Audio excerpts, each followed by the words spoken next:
The person drowning in credit card debt and the person who owns the bank, they're not just far apart financially. They are living in different psychological worlds, operating under different laws of gravity. 7 levels, 1 world. Level 1, the debt trap. Net worth, negative. This is where most people's financial story begins.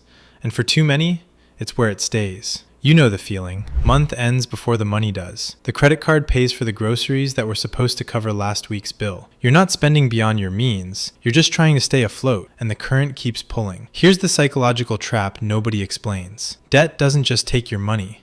It takes your thinking. Studies show that financial scarcity literally reduces cognitive bandwidth, the same way a bad night's sleep does. You make worse decisions. You plan shorter. You can't think 5 years ahead when you're firefighting the next 5 days. The cruel irony of level 1 is that the system is designed to keep you here. Payday loans charging 400% APR, bank fees for having too little money, late fees on top of the debt that caused the lateness. It's not a ladder, it's a treadmill. The exit isn't a side hustle tip or a budgeting hack.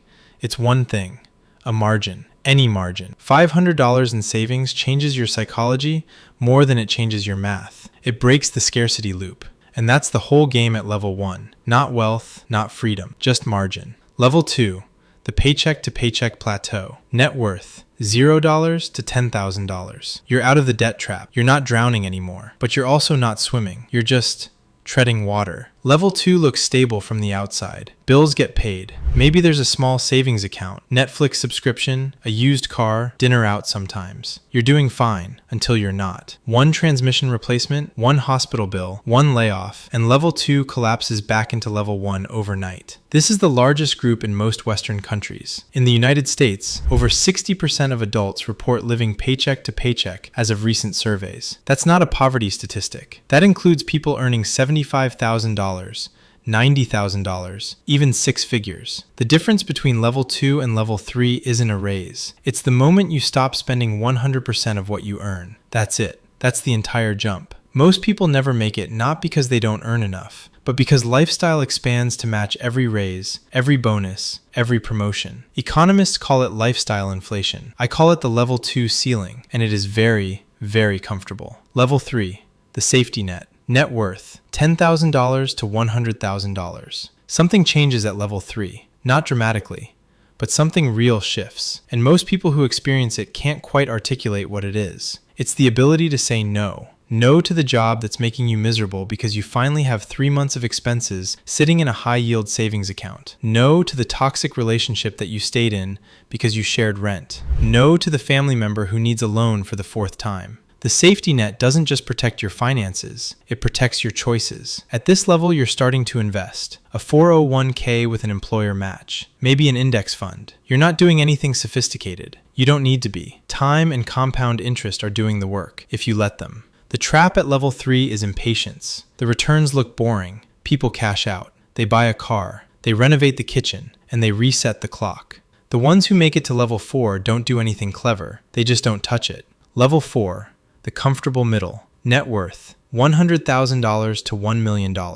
Level 4 is where the math starts doing something it never did before. It starts working for you while you sleep. At $250,000 invested in a basic index fund, you're generating roughly $25,000 a year in average market returns, without touching the principal. That number grows every year whether you show up to work or not. This is the first time in most people's financial lives where their money earns more in a good month than they could earn in a weekend of overtime. And yet, level 4 is dangerous in a specific way nobody warns you about. It creates the illusion of arrival. The house is nice. The car is reliable. The vacations are real. You've made it, by every external measure. A $500,000 net worth puts you in the top 20% of Americans. It feels like the destination. But here's what separates the people who stay at level 4 from the ones who cross into level 5. At $500,000, you're one serious medical event away from reverting, but it's still fragile. And most people at level 4 don't know that yet. Level 5, financial freedom. Net worth,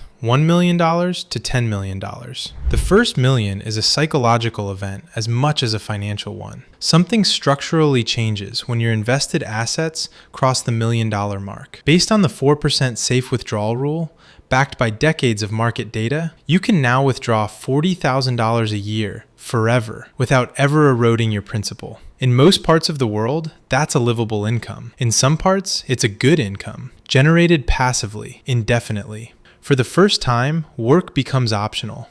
Not easy, not immediate, not without trade-offs, but optional. That word is worth pausing on. Optional. You can choose your work based on meaning rather than necessity. You can take risks you couldn't before. You can walk away from things that aren't working. The entire texture of decision-making changes when financial survival is no longer at stake. At level 5, you start thinking generationally. Not just, what do I need, but what do I want to leave? Estate planning, trusts, life insurance that isn't just fear-based. These conversations start happening, and they reveal something surprising. Most millionaires are not particularly flashy. The $3 million net worth doctor drives a 5-year-old Volvo.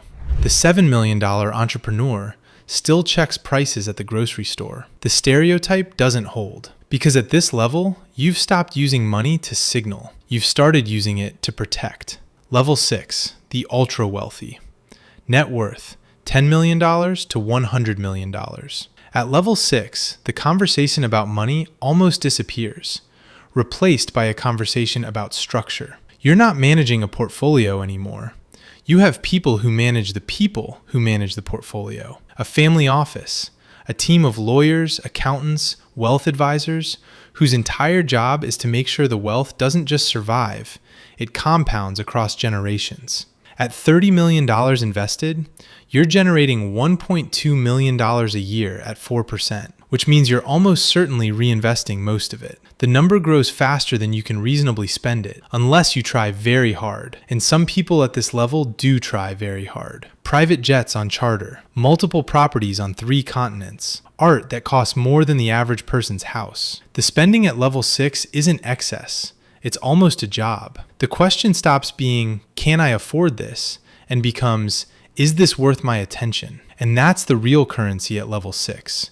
Attention, time, your calendar. At this level, the wealth is not the asset. You are. The decisions you make, the deals you enter, the people you give access to. The protection of your time becomes more important than the protection of your capital, because the capital is safe. It's you that's now scarce. Level 7, God mode. Net worth, $100 million. Beyond. Where wealth stops being a financial concept and becomes something closer to geopolitical infrastructure. At this level, you don't invest in companies, you buy them. You don't influence governments through lobbying. You sit at the table before the bill is written. You don't access systems, you build them. Elon Musk doesn't use the space industry. He is the space industry. Jeff Bezos didn't shop at a store.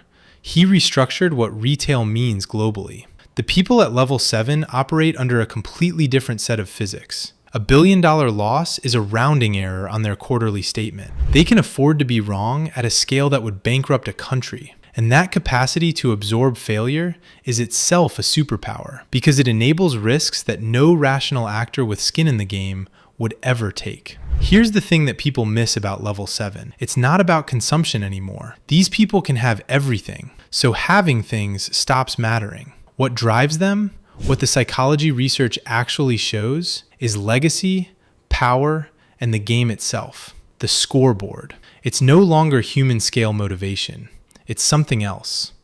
At level 7, money has completed its transformation. It started as survival. It became security, then freedom, then time. And now, at the very top, it's become the ability to rewrite the rules that everyone else is still playing by. That's not wealth. That's a different species of power.